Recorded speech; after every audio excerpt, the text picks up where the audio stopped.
Hello students, मेरा नाम है सविता और आज मैं यहाँ बहुत इम्पॉर्टेंट टॉपिक आप सबके लिए लेकर आई हूँ जो काफ़ी बच्चे एग्ज़ाम में मिस्टेक करते हैं और बहुत ज़्यादा उन्हें प्रॉब्लम को फेस करना पड़ता है। और उस प्रॉब्लम के अंदर सबसे ज़्यादा 3 स्टेप फॉलो करते हैं। तो बच्चों यहाँ पर करने जाते हो, खासकर बोर्ड एग्जाम के जो बच्चे होते हैं, जब वो बोर्ड का एग्ज़ाम देने जाते हैं तो रिवीजन तो वो सारा करके जाते हैं, लेकिन जैसे पेपर उनके सामने आता है तो वो क्या करते हैं एकदम से कि पेपर को देखते हैं और सबका सब भूल जाते हैं। मतलब क्या मतलब इससे क्या पता चला? इससे ये पता चला कि आपने उसको रिवीजन करने में कुछ ना कुछ प्रॉब्लम करी है। उस प्रॉब्लम को आपको किस तरीके से फेस करना है, किस तरीके से आप उसे शॉर्ट आउट कर सकते हो।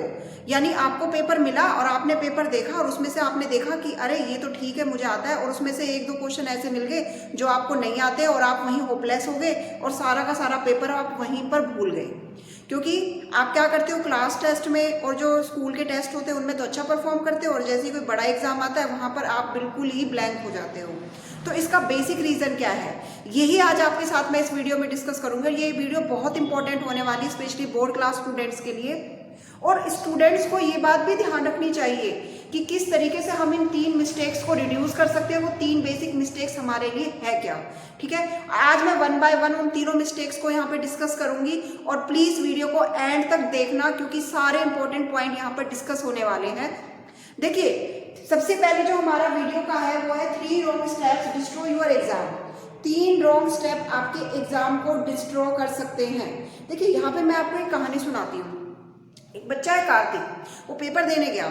जैसे उसने पेपर देखा, पेपर देखते ही चलो मुझे ये तो आता ही आता है, और जैसे ही उसने 2-4 ऐसे क्वेश्चन देखे कि वो उसको नहीं आते और वो वहीं पे होपलेस हो गया और वो भी भूल जाता है जो उसको आता है, ठीक है। इस सिचुएशन में क्या होता है, इस सिचुएशन में माइंड एकदम बिल्कुल ही बेकार हो जाता है और जो आई हुई चीज़ें भी हम बिल्कुल भूलने लग जाते हैं, हमारी मेमोरी बिल्कुल डाउन होने लग जाती है। तो इस केस में हमें क्या करना चाहिए, ये ही सबसे ज़्यादा प्रॉब्लम है। और ये प्रॉब्लम कार्तिक की नहीं है, ये प्रॉब्लम आप सबकी है। आप जैसे बहुत सारे स्टूडेंट्स की ये प्रॉब्लम है। तो इस प्रॉब्लम को किस तरीके से शॉर्ट आउट कर सकते हैं, यही आज इस वीडियो में हम डिस्कस करेंगे। तो सबसे पहला जो हमारा है स्टेप है, देखिए, 3 wrong step destroy your exam. तो पहला जो स्टेप आप लोग कमी करते हो एग्जाम के अंदर, फर्स्ट जो स्टेप है वो है आपकी lack of practice. Lack of practice, ठीक है। आप क्या करते हो, प्रैक्टिस बहुत ज्यादा कम करते हो, प्रैक्टिस बहुत ज्यादा कम करते हो।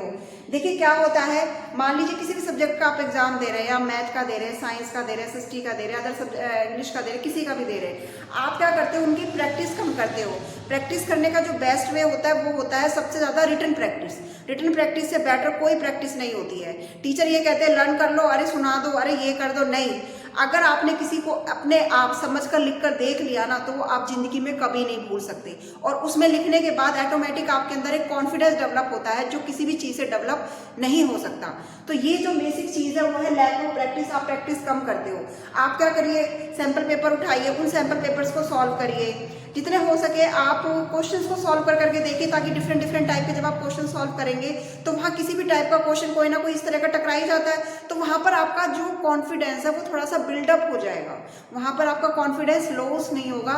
ये सबसे बड़ी मेन प्रॉब्लम है आप लोगों के साथ। इसके बाद आप जितनी ज़्यादा आप प्रैक्टिस करेंगे उतना ज़्यादा आपके अंदर, आप प्रीवियस ईयर क्वेश्चंस ले लीजिए, और भी सारे क्वेश्चंस आप प्रैक्टिस कर सकते हैं। तो प्रैक्टिस करने से आपको बहुत सारी चीज़ें आती है। और वैसे भी कहा जाता है practice makes the man perfect. तो जितनी आप प्रैक्टिस लिख कर करोगे, मेरी बात नोट डाउन कर लो, जितनी आप प्रैक्टिस लिख के करोगे उतनी ज़्यादा आपकी जो कंटेंट है वो आपका स्ट्रॉन्ग होगा, उतनी ज़्यादा आपको चीज़ें आएंगी, उतनी समझ में आएंगी, उतनी आप कॉन्फिडेंस के साथ एग्जाम में लिख सकते हो।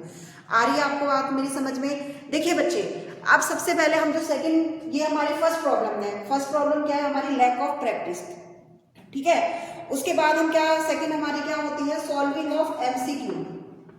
MCQ, solving of MCQ. MCQ में सबसे ज्यादा जो दिक्कत आती है वो हमें आती है असर्शन रीजन में। असर्शन रीजन के अंदर बहुत सारे बच्चे अटक कर खड़े हो जाते हैं। अब इस प्रॉब्लम का सॉल्यूशन कैसे होता है, एमसीक्यू के लिए एक वीडियो भी मैंने बनाई है, उस वीडियो को भी आप देख सकते हैं, चैनल पर डाली हुई है। अदरवाइज यहाँ पे मैं प्रॉपर आपको एमसीक्यू के बारे में बता रही हूँ। देखिए एमसीक्यूज की प्रैक्टिस कब होती है, मान लो आपने एमसीक्यू पेपर में देखे, आपने सॉल्व करना शुरू करा, तो आपको देखा आपको आता है, इजी है काफी, आपने उसे कर दिया। ये आपका हार्ड है, उसको आप अभी छोड़ दो, क्योंकि उसके चक्कर में फिर आपके 2-3 क्वेश्चन और रह जाते हैं। तो एमसीक्यू प्रैक्टिस के लिए एक तो आपको थोड़ा सा बेसिक आना चाहिए।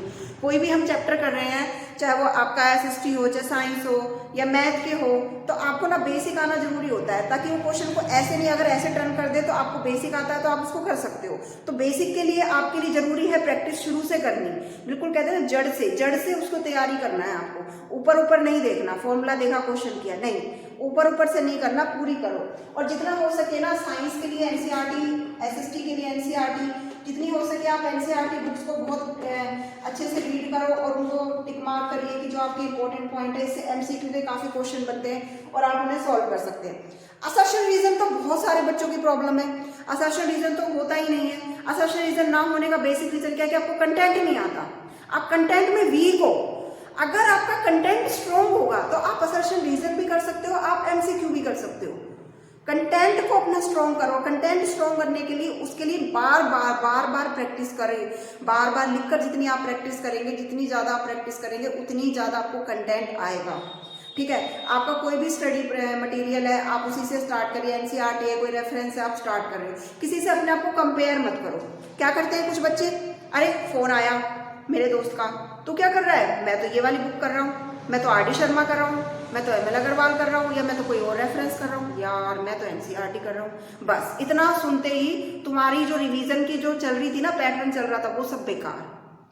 तुम अब कुछ और ही दुनिया में खो जाते हो, तुम्हारा माइंड जो है वो उसके साथ चला जाता है कि मैं एमसीक्यू आर.डी. शर्मा करूंगा, मैं एम.एल. अग्रवाल करूंगा। ये नहीं देख रहे कि आप अपने लेवल से जो शुरू कर रहे हो, आप जिस चीज को कर रहे हो, उन बुक्स में भी क्या है, कंटेंट तो सभी बुक्स में लगभग सेम होता है, तो दूसरे के साथ अपने आप को क्यों चेंज कर रहे हो।